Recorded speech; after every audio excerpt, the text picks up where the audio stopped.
somebody truly cared about solving peace in the Middle East, you have to make an encrypted code, and you have to give one part of the encrypted code to Israel, one part of the encrypted code to Palestinian, and you have to put a giant nuclear bomb in the middle of Jerusalem, would cover the whole area.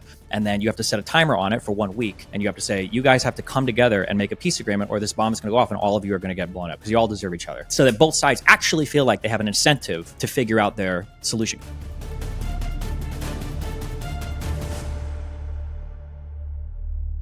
Welcome to Undercurrents, our daily news show from Unheard's Washington Bureau. Today's guest is Destiny. Subscribe here wherever you get your podcasts and over at undercurrents.tv for the full premium experience of the show. I'm going to preface this one just by saying language warning. If you don't want to hear some foul language, then maybe don't tune into this episode. But Stephen Bonnell streams under the name Destiny. So he's just recently hosted Friends of Unheard like Batya Ungar-Sargon and Alex O'Connor on one of his channels, and he has become incredibly influential. He's raked up millions and millions of views across platforms, and he's debated high-profile people like Ben Shapiro, Norm Finkelstein, and even my Breaking Point's colleague Ryan Grimm.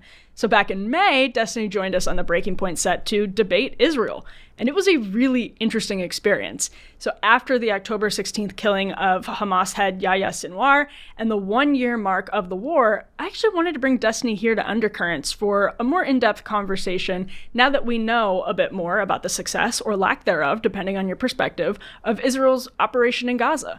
We'll also discuss censorship and media bias, both of which are critical elements of this broader debate about U.S. support for Israel. Destiny is, of course, a very popular streamer, and he joins us now. Stephen, thank you for being here. Hey, thanks for having me. All right, so I want to start with a post that Glenn Greenwald published on X not long ago. He posted a headline actually from Haaretz, or he reposted a headline from Haaretz that said, Netanyahu's party is clearing the path to settling Gaza. And then he added, or there was already commentary from another user that said, where are these headlines in Western media? They're still talking about a ceasefire that Netanyahu never wanted because the destruction of Gaza was always the point and this was always the goal. Then Glenn added a video and said, after October 7th, radical chants from anti-war protesters were constantly shown, so I posted this. It was a video of pro-Israel protesters in the U.S., demanding ethnic cleansing of Gaza. The response, oh, they're just fringe, turns out they knew the Gaza plan perfectly. So this was a long setup, but basically what I'm asking is here, recent sort of media commentary or commentary from pro-Israel people on the destruction of Gaza or what could happen after the death of Sinwar. What is your take on Glenn's take, basically? Like, does all of this prove that the ultimate goal all along was just to raise Gaza without, I guess they would add, humanitarian concerns being paramount? I mean, Glenn Greenwald is a deeply unserious person who probably has never read past a headline in his entire life, maybe on any topic, but especially on Israel-Palestine. So I wouldn't take anything he says seriously at all. Hard to disagree on that, but keep going. That's fine. I mean, I've had conversations with him. We can agree to disagree on that. That's fine. The idea that the goal from the very beginning was the takeover of the Gaza Strip, it doesn't make much sense to me. I mean, Netanyahu just might be really stupid. The reality is that historically, religiously, the fanatics in Israel have a greater attachment to the historic lands of Samaria and Judea, which is the West Bank. Strategically, the West Bank is more important than the Gaza Strip. It's not like Israel needs the Gaza Strip for access to the Mediterranean. It doesn't make any sense. In terms of what's happened in the past, Sharon already pulled out all of the settlements from the Gaza Strip. They've already suffered the political loss for that and all the upheaval and everything. Like, why go back? I could see some arguments being made that if there are settlements there, you have a more permanent security apparatus there, maybe. But I mean, they've already burned through so much goodwill, or whatever goodwill they had with the international community. It seems unlikely that they would go back to resettling any part of the Gaza Strip. It just seems stupid for a million different reasons. But I mean, it's, with the Netanyahu government, who knows? But the idea that there was always some grand conspiracy to take over Gaza is just said by people that don't know anything about the history, anything about the region, anything about geopolitics, anything about anything, really. It's just talking points on Twitter. I mean, there's a difference between taking over Gaza and just like utterly blowing it up and making it an unlivable place. Or do you not see a distinction between those two things, I guess? It just... People said that was going to happen after Kasla. They said it was going to happen after Protective Edge. They said it was going to happen after... I mean, like every single iteration of Israel fighting with Gaza, and somehow it never happens. Just like how there have been, hundreds of thousands of starving to death Palestinians since day one, and somehow it hasn't happened yet. The international reporting on this is just absolute trash. Honestly, the best thing that the international community could do for Israel-Palestine is to completely leave it alone, because all of the international commentary is completely and totally unhinged, in my opinion. There does have to be a rebuilding of the Gaza Strip, obviously. I think Israel knows that. If the situation becomes untenable in a humanitarian sense, it's just going to cause more international backlash against them, which doesn't help the current administration, and it doesn't help the country as a whole. So, I mean, I would imagine that if the leaders are more strategically minded, then things like humanitarian aid are going to continue to be a priority for the area. Again, despite all of the claims of the mass starvation and all of this, it hasn't happened yet. Clearly, they're making some effort to get humanitarian aid in there. No thanks to other surrounding states like Egypt or anybody else. So, yeah, I mean, it's just ridiculous talking points here. Well, actually, that's an interesting point. First about media, and then second about rebuilding the Gaza Strip. I want to ask first about rebuilding the Gaza Strip. Has the Israeli prosecution and the U.S. support for the Israeli prosecution of, let's even just say, the invasion of Rafah, has the way they've prosecuted the war ultimately made Israelis more safe, as the task of rebuilding Gaza into a territory that makes Israelis safer is now right in front of everybody? Sometimes it feels like safety is a function of time and pressure. Is Israel safer now after October 7th and after the current war? Yeah, for sure. But for how long? Right? It's like a pressure cooker. You turn it up and then it cooks and cooks and cooks, and eventually the lid blows off and, you let off some steam. Or as people on the left like to say, you mow the lawn, like that one quote that they obsess over endlessly. But I mean, I'm sure Israel will be safer for a while. I'll be honest, I'm very critical of Netanyahu. I'm very critical of this administration. I will give a little bit of credit to this administration, and that the success of the war, I think, was greater than anybody would have realistically expected. The fact that they got all three big dudes, they got Hania, they got Sinwar just recently, they got Deif. That's the leader of the Politburo, so the leader of all of Hamas, basically. Mohammed Deif was the leader of the Al-Qassam Brigades, which is the military arm of Hamas. And then Yawa Sinwar, who was like the leader of the Gaza Strip of Hamas. So the fact that they got all of these guys is pretty impressive. So yeah, I think that they've done a good job at hampering the Hamas military capabilities. They've also done a good job at hampering Hezbollah as well, which is another story. But the thing that Israel has to stop doing, and I don't know, maybe I'm just arrogant because I have the benefit of hindsight and I don't live there. In 1967, Israel won a war. It was commonly referred to as the Six-Day War, where they defeated a whole bunch of surrounding Arab states. And because of that victory, they had so much hubris, they assumed that they were undefeatable. And in 1973, there was the Yom Kippur War, where for the first 3 days of that military conflict, famously, I think Dayan says to the Prime Minister Golda Meir, he's like, the third temple has fallen. And they're basically talking about like nuking surrounding Arab states, because I think they have like 2 or 3 nukes at that point. And so Israel does this thing where they win a military conflict and then they don't learn any lessons afterwards, or use that as capitalize on that opportunity to sue for peace or do something. So if Israel, all that to say that if Israel does this militarily well, which they have, and then they rest on their laurels, then in 4 or 5 years, we'll just see another terrorist attack and everybody will act surprised. And it's like, well, what did you expect? They have to figure out how to solve this problem. Yeah. Well, that question of whether it's been a successful military campaign, I think hinges on, and I'm curious for your response on this. I know you've talked about it a lot, but it's probably the central question in weighing the morality of the entire war, which is taking out 3 Hamas leaders, and then whatever number that you accept or that anyone accepts as the official death toll for civilians, women, and children. How do you grapple with that question of whether civilian casualties are worth taking out Hamas? And I'll add, especially since we have reports that Hamas is already active again in northern Gaza, for example.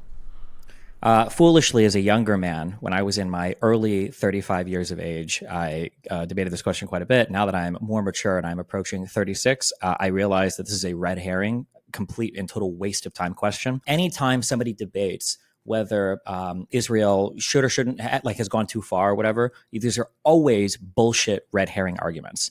In 47, there was a big UN Resolution 181, commonly referred to as the partition plan, that came from a recommendation of the Peel Commission in 37. Okay, they had this idea of, we're going to split the land between Jews and Arabs. A common talking point you hear is that they were going to give the Jews 55% of the land, even though they were X% of the population.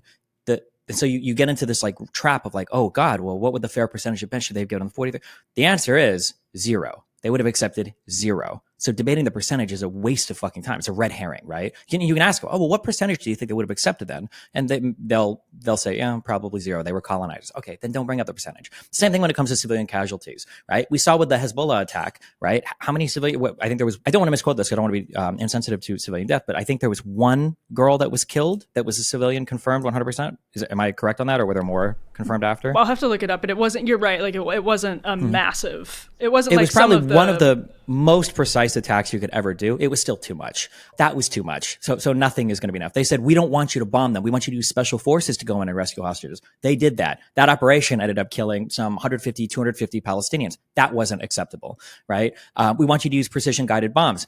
They did that. And then there was like ISR, like surveillance recon basically on some guys that they end up like nailing with a precision like $500,000 weaponeered attack, and people are like, oh no, those were civilians, that's not fair, you can't do that either. The answer is no amount of civilian deaths is okay. So it's a waste of time to even entertain the conversation, because the person arguing it is never arguing a good faith. If there were 5,000 civilian deaths, do you think any of these people would go, okay, yeah, that's fine, 5,000, that's a good number? What, like 10,000, 100,000? Like there's no number in mind that's acceptable. The one thing I would stress for anybody that's listening and is approaching this conversation in good faith, which is about 1 out of 50,000 people at this point, because everybody's made their mind up on this stupid fucking conflict, which is a waste of time to even talk about. But this is what I would stress to you if you actually give a fuck about how the world is supposed to work, okay? The law of armed conflict, or international humanitarian law, is balancing two key elements. Both are equally important. One is protection of civilian life. That is essential, because when we conduct warfare today, we don't want to be killing civilians. Okay, we have to protect civilians. I haven't read into this and confirmed this, but my understanding is just recently, I think there was an Israeli commander that tried to set up a siege in a city in northern Gaza. You're not allowed to do that. You can't do that. If you're doing it, get fucked. You're not supposed to do that. You can't siege places and cut civilians off from humanitarian aid. Okay, so one is civilian life is always supposed to be protected as to the best of your abilities.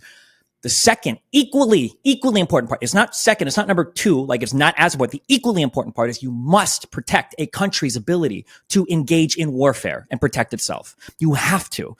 That means that it can't be the case that if a person parks themselves in the bottom of a fucking apartment building, okay, that all of a sudden, oh shit, I can't get him. He's hiding behind his civilian population. I can't do anything about it. I'm fucked now, right? This is how the laws of war are written. You can Google IHL, Red Cross, and read all of the international customary humanitarian law, which is binding, okay? These customary rules are binding. It doesn't matter if you sign on to additional protocol 1 or 2, whatever. These are binding rules. Israel, Palestine, everybody's involved, right? The reason why both of these are equally important is because if you drop either, then both fail. If you ignore civilian protections, then fuck, we're just going to start genociding civilians. That's not good. But if you inhibit a nation's ability to conduct war, well, they're not going to follow the rules. They're going to say, oh wait, if I do anything, then I'm going to be held accountable. Well, fuck this. Then I'm just going to be Assad. I'm just going to gas my population. I'm just going to be the Houthis. I'm going to steal all the humanitarian aid. I'm just going to be XYZ and kill all the civilians because I'm going to get fucked anyway. I'm going to be Russia. I'm going to be Putin, right? So just, if you care about honestly engaging in the conversation, those are the two elements that always have to be weighed against one another. Not one is not more important than the other. And this chastising of somebody every single time a civilian is dead, when there's no accountability given to the Gaza Strip, given to Hamas, given to the Palestinians, when that is also a war crime, it's also considered breaking the rules of war when you're not taking care of your civilian population, when you're telling them to stay in place and shelter, then yeah, sorry, I ramble on that. I think I actually agree completely with you. This is a huge problem for the left, and I think that was in stark relief after October 7th. Like on October 7th, on October 8th, it was clear that for a lot of people, no response from Israel could be justified after October 7th. That they just did not believe that Israel had any moral standing in retaliating against Hamas, because they thought Hamas was fundamentally justified in a violent resistance. But for you think Israel has prosecuted a war that is roughly fair in terms of the civilians to combatant ratios in casualty estimates that we have.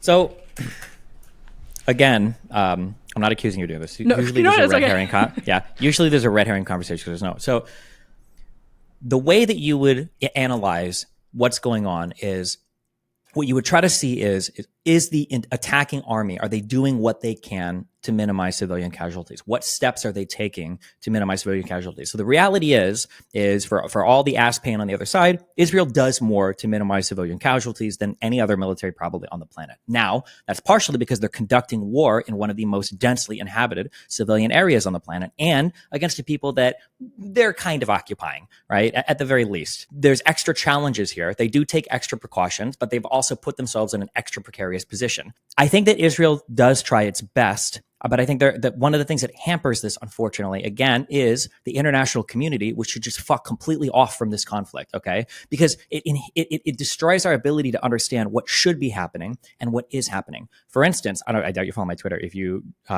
don't, you shouldn't, and if you do, you should quit. But I remember I linked something. I had like 150 news stories every single day, like another mainstream media. Every 2 weeks, 7 new articles come out about how the Palestinians are on the verge of starving. More Palestinians could starve to death than die to airstrikes. Palestinian children all over the place starving. Not to sound insensitive, but you look at videos of like these people asking for food and everything. These are not starving people. They're not. We know what starving people look like. These are not starving people. Where are all the starvation deaths? They're not happening. Okay. So somehow all these people that have been starving for months and months and months and months, they either have a magical food reserve somewhere that nobody can understand, or, maybe Allah is real and he's giving them fucking calories somehow, or they're not dying. They're starving, but not dying from it. They're not. You can't starve for a year and not die. I mean, you can be. Go ahead. Yeah. Typically, what you would expect to see is, we might have seen this a little bit, although it's hard to say because I think only Al Jazeera reported on this. Typically, what you'll start to see is sick people dying first. So you'll start to see children or people with congenital conditions will start to die because it's not malaria. There's a really common disease. It doesn't really matter in the West, but when you get it, you have like a ton of diarrhea. And because you're not replacing fluids in food, you're at risk for dying because you don't have access to clean water. Right. Malnourishment in general. Right. Yeah. That's what you expect to see. No. So when everybody's hearing mass starvation, and then you look at the numbers like, okay, well, this isn't happening. Well, what the fuck is actually happening? It hurts our ability to see what's going on. But all that to say that ratios alone aren't enough. If you look at the October 7th attacks, the ratios for that weren't the worst. But the difference is that they were explicitly targeting civilians, right? It's not a matter of, well, if I bomb, and I kill 10 civilians and 1 bad guy, is it worth it or not? It's like, well, what did you think going in? What was the intelligence going in? What was your intention? Well, yeah, I mean, obviously, like there have been some deaths from starvation and malnourishment, but I think your argument is that it's been a warning over and over again that this is going to be cause mass deaths. And okay, so I want to ask about intelligence actually, because the Biden administration, the FBI, is now investigating the leak of classified U.S. documents that were related to Israel's plans for a potential retaliatory strike against Iran.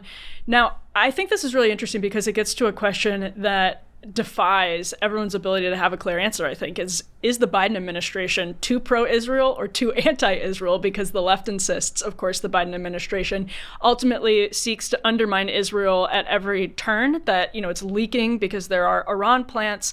We do know that there are people with, I think, objectionable ties to Iran that are embedded in the Biden administration. But the contention is that they're strategically leaking documents like this to help Iran and hurt Israel. The right thinks that, for example, when Kamala Harris said a Rafah invasion would be a mistake, that's because the Biden administration is too anti-Israel. So the left, a lot of people on the left say he's too pro-Israel. The right will say he's too anti-Israel. What do you think the right answer is? Like, what do you think the actual situation in the Biden administration is?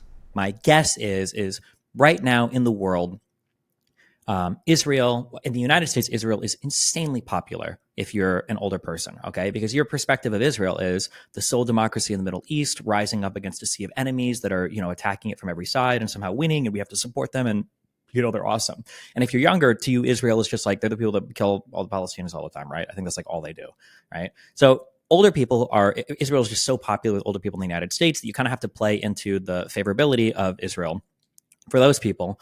But on like a geopolitical, geostrategic level internationally, Israel's importance is probably not as great as it once was to the United States, but it's still kind of important, because it's, they sit along the Saudi-Israeli axis against, Iran, Syria. It's probably very fucking annoying, I would imagine, if you're a Biden and you're trying to look to an election and Israel is over here doing what you perceive to be as unhinged shit. Now, assuming those Woodward leaks are true, and Biden is really saying, Bibi, what the fuck?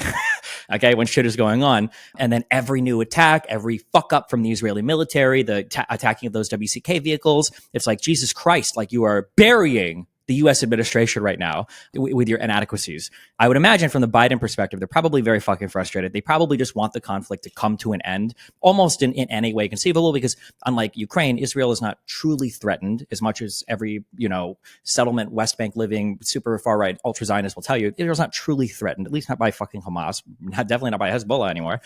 So they probably just wanted to wind down and come to an end. That'd be my guess for the conflict, because any new attack, it never helps anymore, right? As this war carries on, Israel never becomes more favorable on the international stage or more favorable to American viewers. But as the war goes on, there's always the potential for something else to happen where they become less favorable.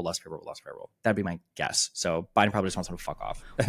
my guess. Well, no, I mean, I think it's an interesting question because I'm sort of weirdly fascinated by how this issue polarizes American elites almost like no other issue at all. And I wanted to ask about this Intercept report by Sam Biddle. He reported that internal policy discussions reviewed by the Intercept show Jordana Cutler, Meta's Israel and the Jewish diaspora policy chief, used the company's content escalation channels to flag for review at least 4 SJP, so that's Students for Justice in Palestine posts, as well as other content expressing stances contrary to Israel's foreign policy.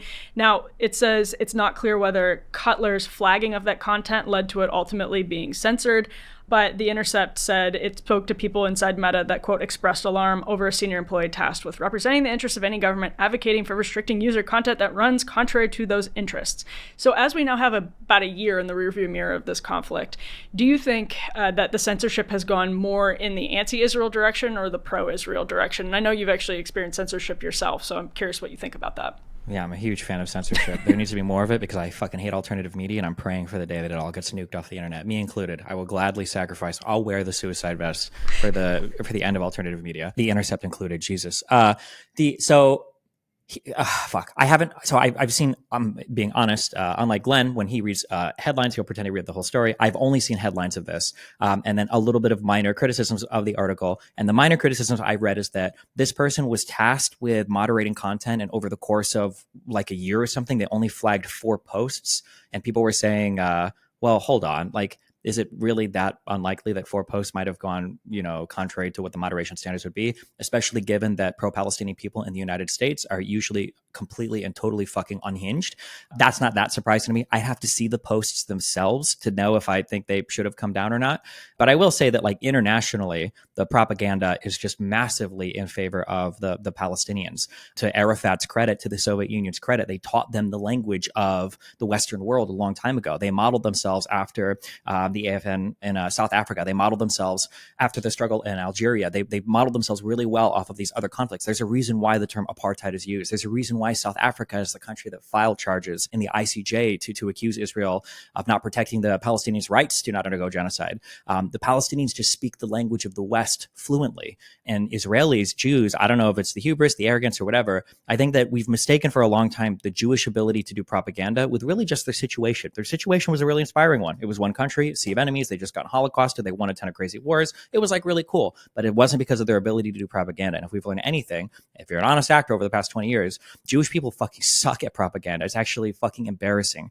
To the credit of that, like, the best piece of propaganda, in my opinion, that was produced for Israel when it came to this entire October 7th plus the war afterwards, the best piece of propaganda that was made by Hamas. And it was when those dipshits took the video of the girl, I think it was a half German girl, in the back of that truck.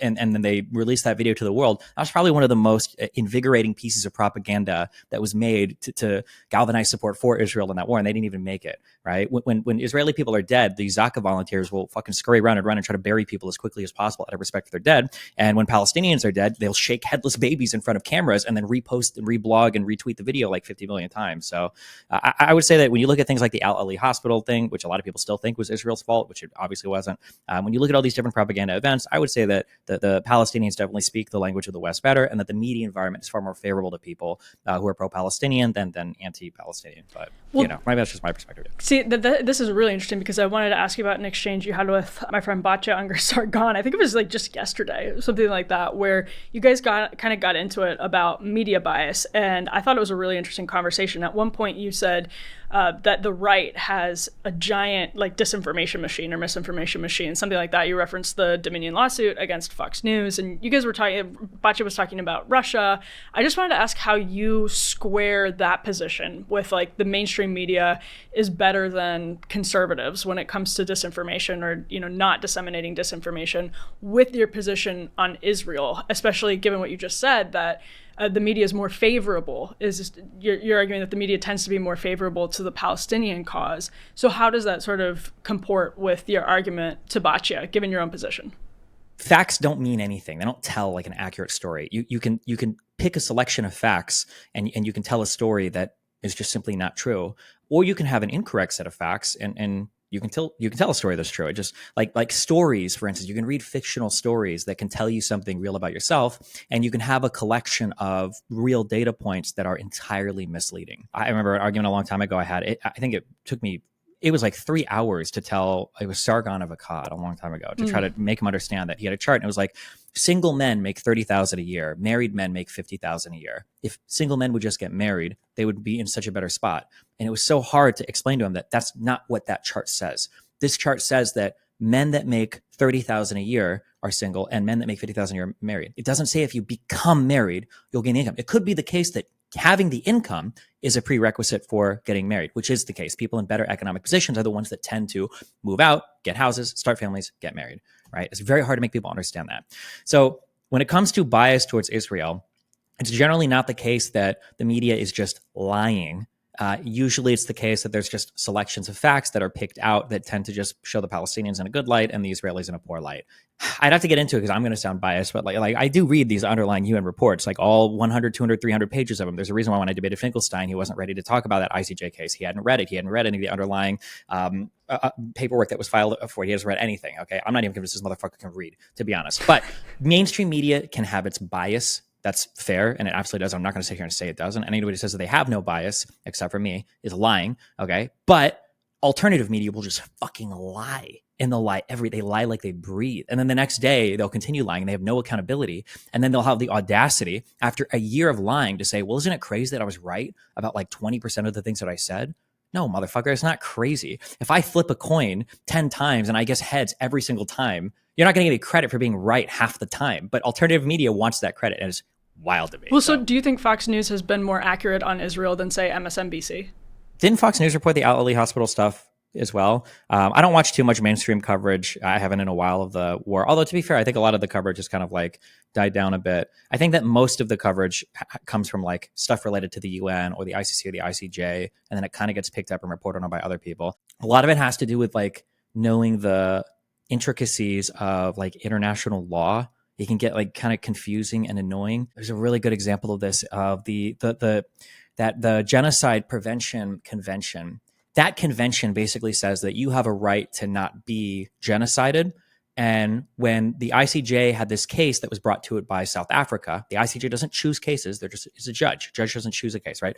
When South Africa brings this case to the ICJ, and then the ICJ says it's plausible that the rights of the Palestinians are being violated, one, nobody knows what a plausibility standard is. It's very low. And two, they didn't know what the plausibility thing meant. They thought that it was plausible, and then they thought there was a good chance that the Palestinians were being genocided. That isn't what that means. Not only is that not what it means, the ex-president of the ICJ, when they filed that initial ruling, actually went on a British show, and she tried to explain this is not what that meant. And a lot of the media that reports this gets this wrong, but it's because it's one of these like autistic, you have to like know the legalese, and you've got to understand how the ICJ does reports. You have to understand how these like treaties work. And if you don't have a newsroom full of people that are educated in these areas, then it gets reported incorrectly. And I don't think that's necessarily a lie. Like whenever Tim Pool opens his mouth and says literally anything, like that kind of lie. I think that sometimes they just don't have the information, and then there's a particular bias in the newsroom, and then that comes out ultimately in the reporting, which is bad, but it's not as bad or evil or demonic. It's not. That's what alternative media does. It's not as bad or evil as demonic as, I mean, I would never say that conservative media or alternative media is perfect. I would never defend that. I think there are plenty of problems. I guess the question of scale, when you have people who are purporting to be the sort of authorities on facts. CNN ran that famous apple versus banana ad during the Trump era and said that they were, the authorities here that are telling you what's an apple and what's a banana, what's a fact and what's a lie.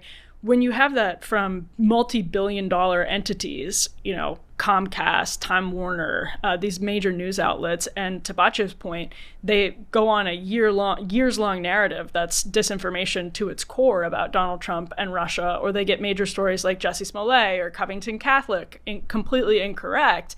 I feel like that speaks to a rot that is much more serious than scrappy alternative people trying to get things right from streaming studios or something like that. I couldn't disagree more. I would be screaming if we were having a debate right now. Feel free to think scream. that people... No, that's okay.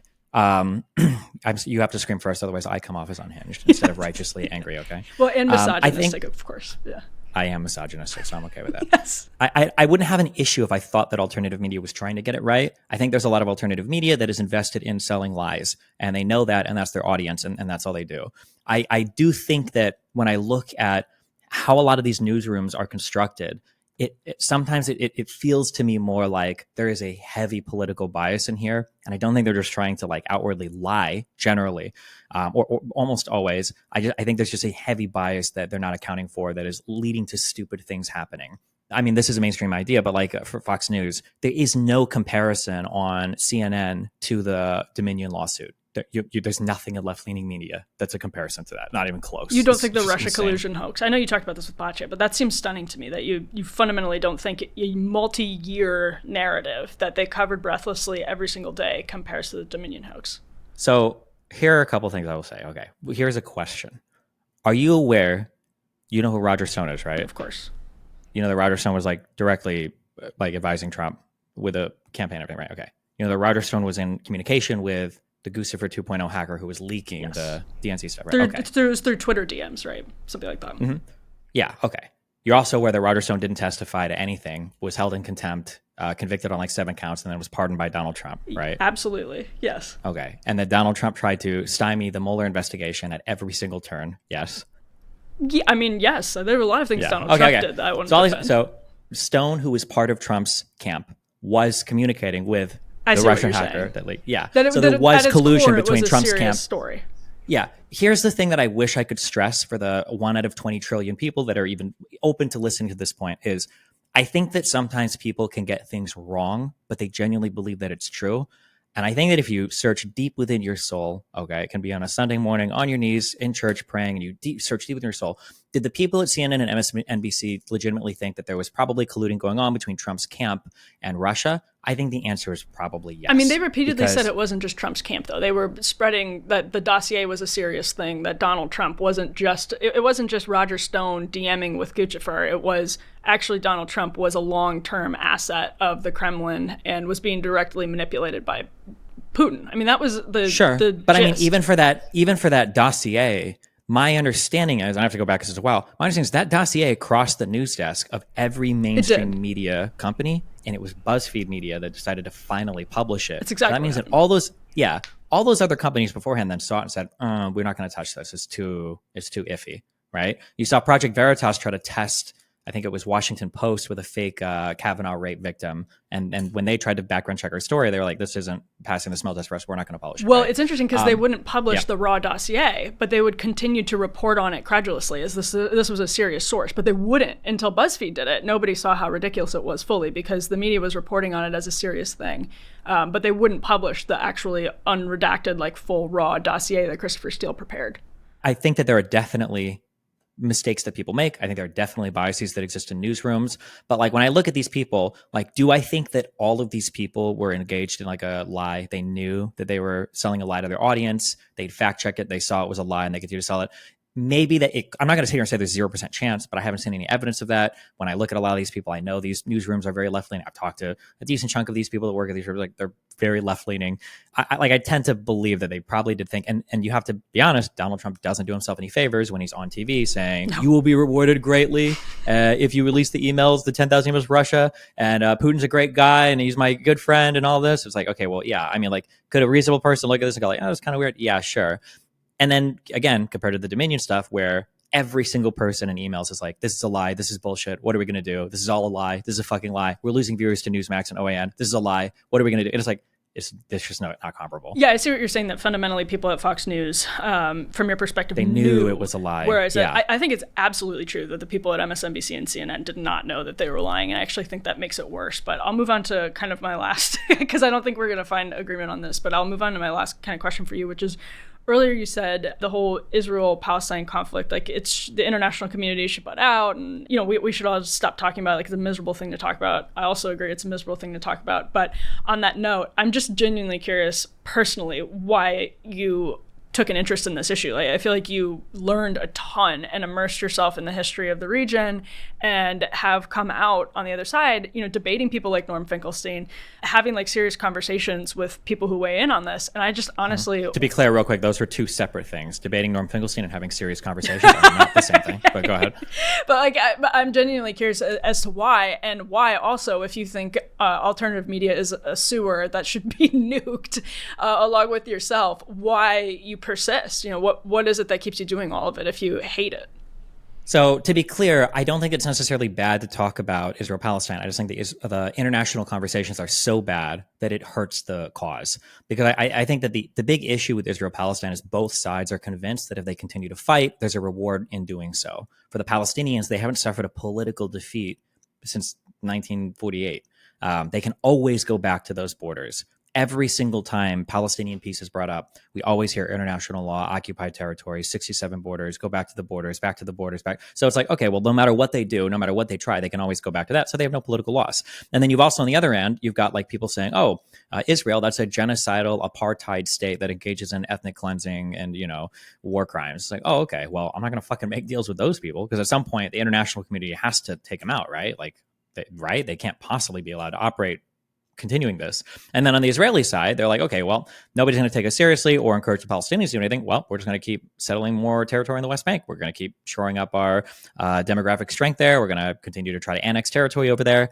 We're going to keep doing bilateral peace agreements with other Arab states and fuck the Palestinians because, who cares? And yeah, both sides right now are just fully incentivized to continue the fight. And the international community, I think, powers the Palestinian side a ton. And then the Israelis are powered by their own delusion.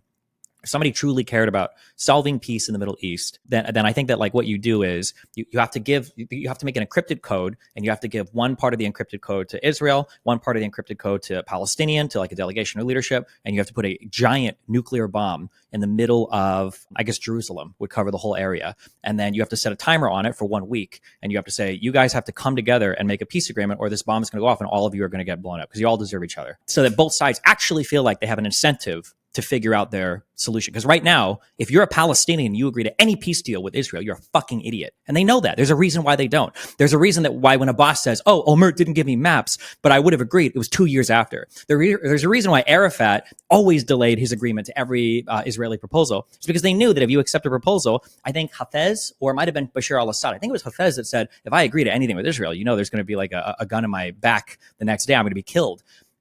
There has to be an incentive for the Palestinians to negotiate, because right now there's not. And same thing on the Israeli side. Why the fuck would you agree to anything with the Palestinians when you can just slowly continue to annex territory in the West Bank and you can keep expanding and Palestinians can eat shit and all the Arabs have abandoned them except for, not even Arabs or Persians, I guess, the Iranians. And yeah, so the international community just fucks it all up. There needs to be a heavy-handed approach. You just say, figure your shit out or you're going. Well, so what I get from that is your interest in the issue is kind of the like impossible task of solving it. Like it's genuinely interesting to you to put the pieces together of the conflict in a way that other people aren't capable of because of their biases. Yeah, the issue is that Israel-Palestine is, it's like a boyfriend-girlfriend. If you look at somebody who's broken up, my God, you get the story from each of these people. Why did you dump her? She cheated on me. She was abusive. She lied all the fucking time. She gaslit me. He's like, oh, and then you talk to the girl, like, why'd you break up with him? Oh, he used to beat the shit out of me. He hit me. He was an alcoholic. He dumped me for the last year. We weren't even really dating. And it's like, oh, Jesus, two totally fucking different stories. I just had two talks, one with Gideon Levy and Eilat Wilf, and both of these people, I love them both. I love you both. Okay, my Jewish brothers and sisters are fucking crazy. Okay, Eilat was giving me this whole like, yeah, the Israelis came and for no reason the Palestinians just hated them and started killing them for absolutely no reason. I was like, really, no reason at all? She's like, yeah, they just started killing them, and it's like, really, when? In 1947 they declared war. Why were they so mad at them? I don't know. They just hated them because they were Jews. Like, really? It's not because there were a fuck ton of people coming from Europe that were like taking over their fucking territory and buying it and moving other people. And it's like, well, no, I don't think so. And then talking to the pro-Palestinian dude. He's like, yeah, Palestinians, because they're victims, are never responsible for any terrorist attacks ever. And I'm like, what the fuck? Are you serious? So when both sides have their delusional narratives and their stories that they can tell each other, they can both absolve themselves of all responsibility, and it just makes it impossible to make any progress. Because if you've got a narrative that fully justifies every action that you could take, why would you ever give any leeway to a person that you're negotiating against? It doesn't make any sense. I take it the conspiracy theories that you were paid Israeli shill are not accurate. Yeah, that. Not only is that never true, fuck the other side that says it, because these motherfuckers ended up being paid by the other side via that Tenet story. Also, fuck you, Greenwald. I know he gets Russian money too. Absolutely. Wouldn't surprise me if some of those other guys that work with him too. These motherfuckers are so paid off. These guys copy paste Russian talking points so hard. I'm half expecting to hear them speak Russia when they fucking talk it. Okay. The fact that Tenet story broke, where Russia had funneled $10 million to 6 different media people in a year, which was like the same amount of money that Hunter Biden made in the whole term working with Burisma. That was crazy, but nobody says shit. People can accuse me of being paid by Israel, but listen, if I think I could be a good spokesperson for Israel, if they want to pay me, reach out. It's going to be it'll be a big price tag, but I know, I maybe consider it. You see me driving around with like a new Lamborghini or a private jet, then maybe I did accept something. Yeah. There you go. Well, then my last question is just going back to how much you hate alternative media, but continue to be a part of alternative media. I'm just, again, curious personally. I feel like part of what I'm hearing from you is that there's maybe something that's like thrilling or stimulating about putting together pieces of a puzzle that other people aren't, because they're missing pictures of it from your perspective. Is that why you think you continue streaming? Is it purely material? Like, what keeps you going? Oh, on like a really personal level, I had this like delusional fantasy in 2016 of like, oh, cool, I kind of want to be more politically involved because it seems like the conversation quality is really low. And I had this stupid idea of like, we're going to be like reading papers and debating each other on like outcomes and shit. And I didn't know it was just a bunch of people calling each other cocks and losers and fucking whatever other words I can't say here. I didn't know that was all the political conversations. The lack of factual reporting is just, it drives me fucking crazy. It's like people cannot acknowledge like a basic fact with your friend, I guess she's your friend. Like we were having that problem in a conversation. Like, can we just acknowledge that like this one thing happened? Just one really simple event. Can we acknowledge that this one thing happened? And you can't get people to do it. Even if it's on video, even if 1 billion people saw it, you can't get people to do it. And that's alternative media's fault, because alternative media sucks, in my opinion. Just ending this on a really optimistic and sunny note, yeah. Stephen. Well, I may disagree with a whole lot of that, but I was very entertained, and it was a pleasure to chat with you. So thank you for coming on the show. I know you're super busy. Yeah, thanks for having me. It was fun. Of course. I get the sense that Stephen is not the biggest fan of Glenn Greenwald, to say the very least. Hope you had your children's ears covered throughout that. But you know what?